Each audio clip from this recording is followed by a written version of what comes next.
இன்று நாம் இந்த உணவை பற்றி பார்த்துக்கிட்டு இருக்கிறோம். சென்ற எபிசோடில் வந்து பார்த்தோம். அதனுடைய தொடர்ச்சி, எந்த உணவு சிறந்த உணவு அப்படிங்கிறத நம்ம வந்து கற்றுக்கிட்டோம். ஸோ அந்த உணவை எப்படி சாப்பிட்றது, எவ்வளவு சாப்பிட்றது, இதை எப்படி முறைப்படுத்துறது அப்படிங்கிறத இன்றைக்கி தெரிஞ்சுக்கலாம். மருந்தென வேண்டாவாம் யாக்கைக்கு அருந்தியது அற்றது போற்றி உணின், மாறுபாடு இல்லா உண்டி மருத்துண்ணின் ஊறுபாடில்லை உயிர்க்கு. இந்த 2 திருக்குறளை வந்து ஞாபகம் வச்சுக்கோங்க. மருந்தே தேவையில்லை. எப்போ நம்ம சாப்பிட்ட சாப்பாடு வந்து நல்லா ஜீரணமாகி சத்துக்கள் வந்து உடம்புல சேர்ந்துட்டு அசத்துக்கள் வந்து முறைப்படி வெளியேறிடணும். கழிவுகள் வந்து முறைப்படி வெளியேறிட்டால் நம்ம சாப்பிட்ற சாப்பாடே மருந்தாயிடும். அதான் உணவே மருந்து அப்படின்னு சொல்லிட்டு சித்த மருத்துவத்தில் சொல்லுவாங்க. ஸோ இந்த உணவு வந்து எப்படி சாப்பிட்றது அப்படின்னு பார்த்தீங்கன்னா, நொறுங்க தின்றால் 100 வயது அப்படின்னு சொல்லுவாங்க. நல்லா நொறுக்கி அரைச்சி சாப்பிடணும். பற்களை கொண்டு நன்றாக அரைத்து உண்ண வேண்டும். அந்த மாதிரி சாப்பிடும்போது வேறு எந்த ஒரு வேலையும் செய்யாமல் இருக்கணும். மெயினாக அது வந்து ரொம்ப முக்கியமானது. டிவி பார்த்துட்டு சாப்பிட்றது, அதே மாதிரி பேப்பர் படிச்சுட்டு சாப்பிட்றது, செல்ஃபோன் பார்த்துட்டு சாப்பிட்றது, இதெல்லாம் வந்து அந்த உணவில் கவனம் இல்லாமல் சாப்பிடும்போது நமக்கு விக்கல் அந்த மாதிரி வரும். உடனே நம்ம வந்து யாரோ நினைக்கிறாங்க அப்படின்னு சொல்லுவோம். ஸோ அதனால் உணவில் கவனம் வச்சு நம்ம சாப்பிடணும். உணவு சாப்பிட்றதே வந்து ஒரு தியானம் மாதிரி நம்ம எடுத்துக்கணும். அதுக்குன்னு ஒரு டைம் ஒதுக்கி சாப்பிடணும். நல்லா அரைச்சி உமிழ்நீர் கலந்து மெதுவாக விழுங்கணும். ஸோ அந்த மாதிரி பண்ணிட்டா வயிறுக்கு வந்து அரைக்கிற வேலை வந்து கம்மியாயிடும். இப்போ வந்து இந்த மாதிரி சுகர் இந்த மாதிரி பிரச்சனையே வராது. சுகர் வந்து அதுதான் காரணம். உடம்பில் இருக்கிற குளுக்கோஸ் வந்து கெட்டு போகிறது தான் சுகரை நோயாக இருக்குது.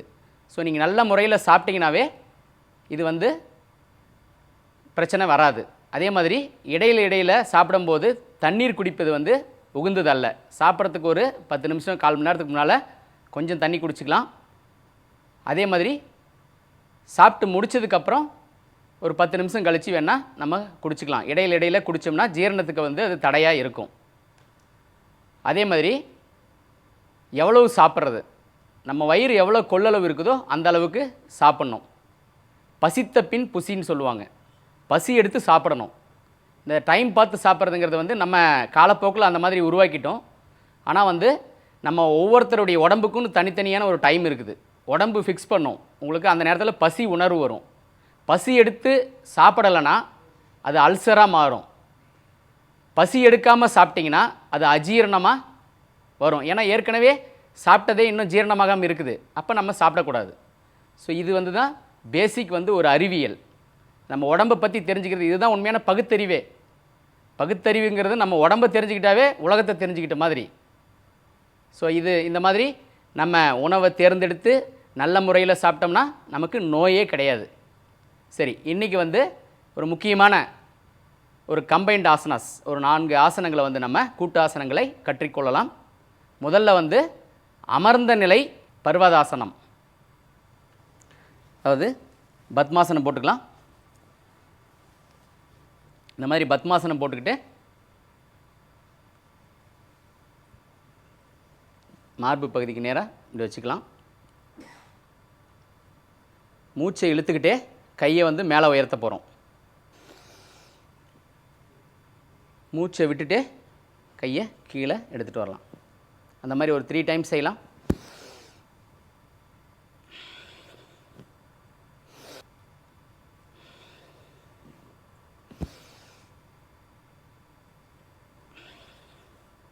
இப்போ கையை மேலே உயர்த்திக்கலாம். இப்போ மூச்சை விட்டுக்கிட்டே இப்போ நான் பண்ணுற மாதிரி பண்ணுங்கள். மூச்சை இழுத்துக்கிட்டே மறுபடியும் பழைய நிலைக்கு மேலே வரலாம். இப்போ மூச்சை விட்டுக்கிட்டே லெஃப்ட் சைடு திரும்பலாம். மூச்சை இழுத்துக்கிட்டே சென்டர் பொசிஷனுக்கு வாங்க.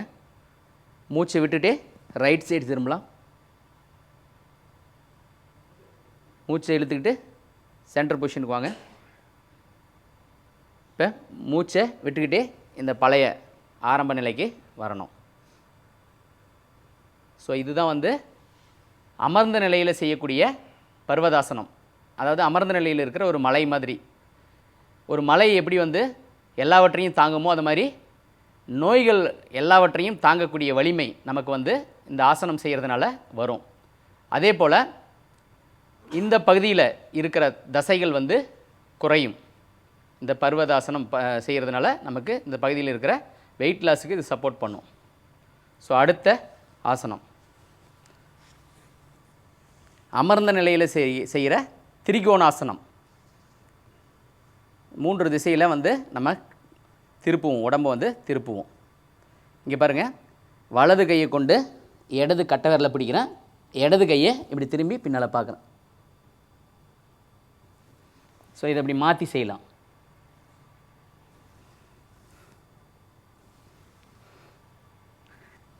போதும். அடுத்த ஆசனம் வந்து ஜானு சிரசாசனம்.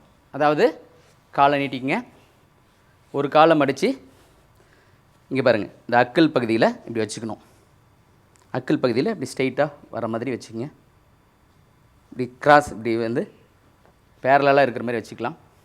வச்சுக்கிட்டு இந்த 2 விரல்கள் இதை இப்படி பிடிச்சிட்டு குனிஞ்சி வந்து மூச்சை விட்டுக்கிட்டே இந்த முட்டி பகுதியை வந்து தொடணும்.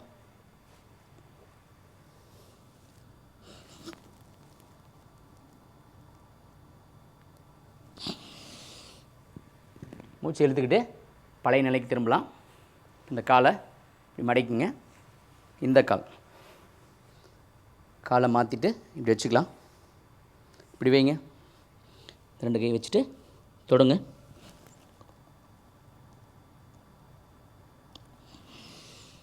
மூச்சு இழுத்துக்கிட்டே பழைய நிலைக்கு திரும்பலாம்.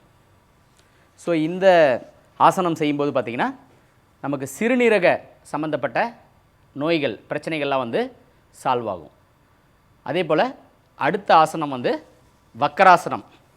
வக்கரம்னா பல கோணங்களில் வந்து நம்ம உடம்பை திருப்புறது. இங்கே பாருங்கள், இடது கையை இப்படி பின்னால் எடுத்துகிட்டு போயிட்டு இப்படி வச்சுக்கிறோம். வலது கை ரைட் ஹேண்ட் வந்து இடது கை தொட மேலே, அதாவது முட்டி பகுதியில் இப்படி வச்சுட்டு எந்த பக்கம் கை வைக்கிறோமோ ஃப்ரண்ட்டில் வைக்கிறோமோ அந்த பக்கம் இப்படி திரும்பி பார்க்கணும். இப்போ பாருங்கள், அப்படியே இந்த கையை மாற்றிட்டு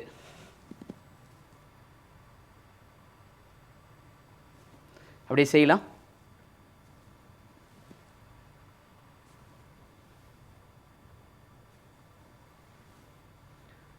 போதும்.